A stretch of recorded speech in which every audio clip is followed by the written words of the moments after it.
Okay, so we speak about a spontaneous awakening of Kundalini when somebody is not doing any modalities or techniques, is not focused on working with that, and then all of a sudden something happens and energy starts to flow. That sounds kind of clean, but usually when the awakening of Kundalini is spontaneous, it's kind of chaotic. A lot of stuff happens at the same time. It can be that people all of a sudden get psychic abilities, see other dimensions, see colors, feel wild energy through the body.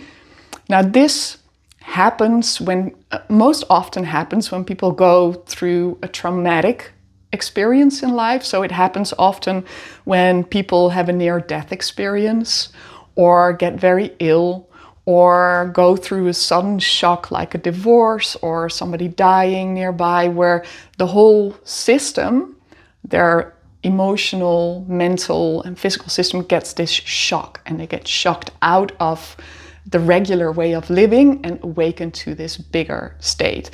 Because when, you can see it like this, when we go near death, when the body almost dies, we shift over into another dimension. So that's kind of logical that when somebody has a near-death experience, that all of a sudden they remember again, and their energetic system remembers again that that was part of them too.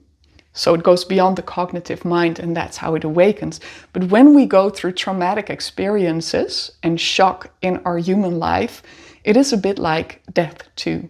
It is a part of our, say you come home and out of the blue your partner says, I want a divorce. It's like your identity dies, like the way you live dies. So that shock can trigger the awakening.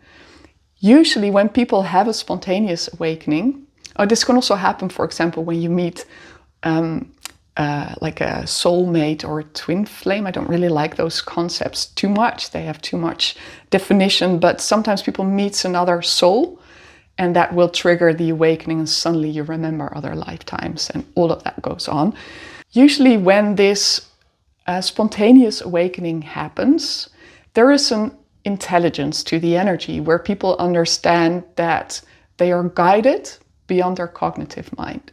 Sometimes it also happens when a lot of chaos is there in the human life, that people just feel like, I'm going a little bit crazy, and they look for help. And I see a lot of people, they get like pills and stuff to tone down those abilities or those feelings or those energies to bring them back to normal humanness. But that's basically what happens when we call it a spontaneous awakening.